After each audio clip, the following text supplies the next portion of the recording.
How can one camera have such an impact on oneself? It's just a camera, right?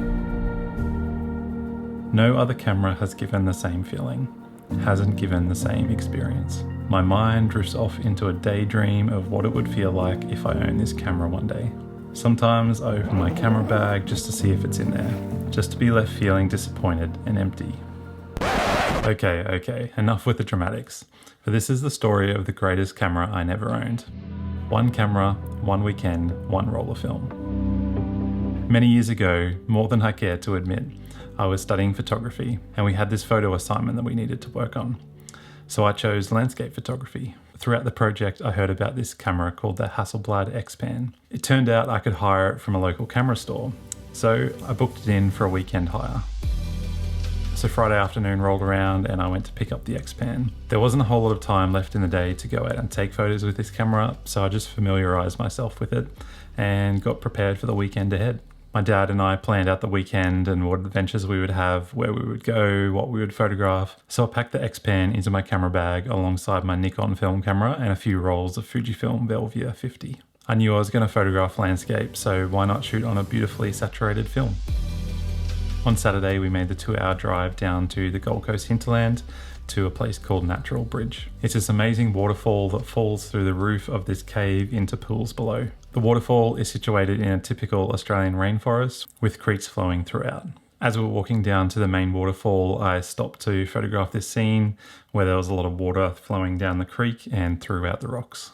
As I didn't have a handheld spot meter, I just used the spot meter function on my Nikon film camera just to meter the different levels in the scene.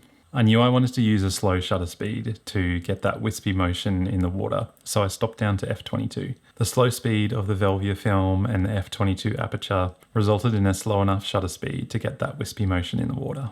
If you haven't photographed on Velvia or any other slide films before, exposure can be a little bit tricky to get right, so I was stoked when these photos came out the way they did. Once I'd photographed the creek, we moved down to the main waterfall where I set up a shot to photograph the waterfall coming down through the cave and the pools below. Again, it was a little bit tricky to meter this scene as there was a lot of highlights and shadows, so these shadows are pretty crunchy, but overall it turned out okay. That was the adventure for Saturday, so we headed back home and got ready for an early start the next day.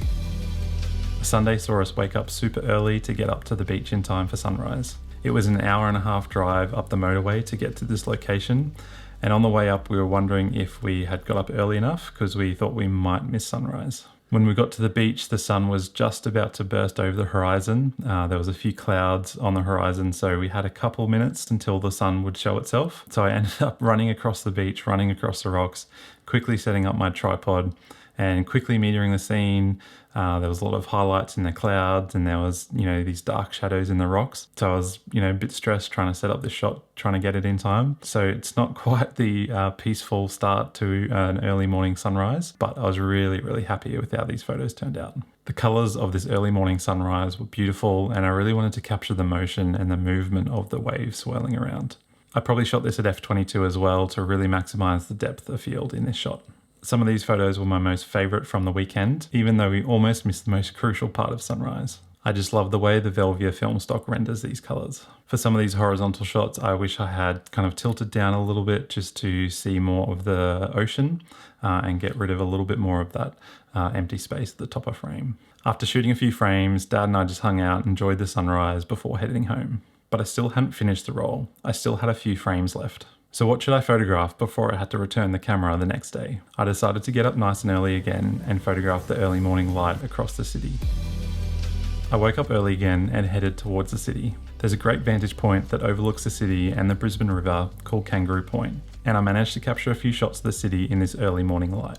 Again, I wanted to maximise the depth of field in this image, so I was probably shooting around f/22, which ended up resulting in a slower shutter speed, which meant it didn't quite capture the motion of the ferry in this second shot. The wake of the ferry leads your eye through the image, and the ferry itself helps take up a little bit of that empty space that you see in the previous shot. I didn't mind too much that the ferry was blurry. I was just stoked to be out there shooting a format I had just fallen in love with. Shooting the panoramic format just felt special. It didn't feel anything like the normal format that I was used to shooting. So what's so special about the X-Pan? It's a 35mm film camera that natively shoots panoramic images. which means it uses the full width of the film instead of just cropping your full frame image. You can also shoot regular 35mm images and switch between the two formats while you shoot. The size of the camera is quite small compared to most panoramic cameras, and the lenses are super high quality, which you would expect from a Hasselblad camera. Now there are other panoramic cameras out there, but this small form factor really helps with you wanting to actually shoot with the camera. It's not cumbersome or bulky, it's something you really want to shoot with. It is purpose-built for the panorama format, which also makes it special. No cropping images, no stitching images together.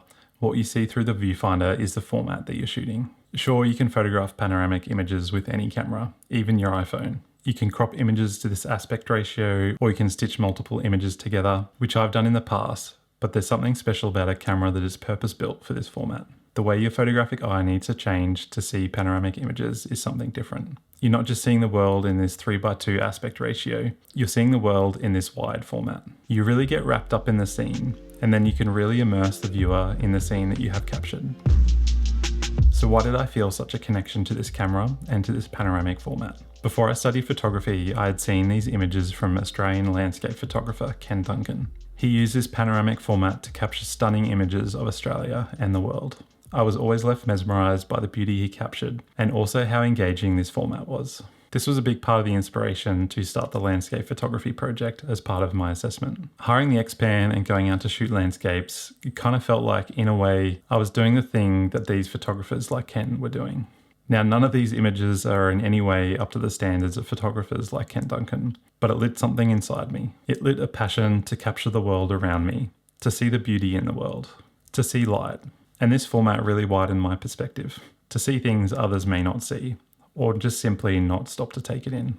So this one camera, this one weekend, this one roll of film was the beginning of a journey of seeing the world differently, noticing things, and a journey of capturing moments in life, and not just ours, but for others.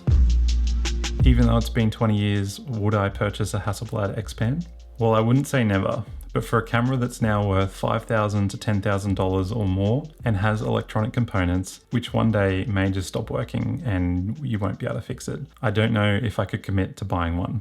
There are other cameras out there that natively shoot the panoramic format, which may be cheaper and more reliable, so they would be interesting to try out instead. Even the Hasselblad X2D medium format digital camera would be interesting to try out, even though it's cropping the image to this panoramic aspect ratio.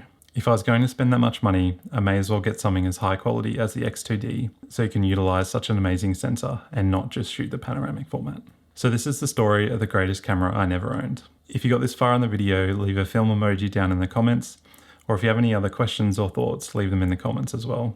If you like this video, YouTube thinks you'll like this video next. We'll see you in the next video.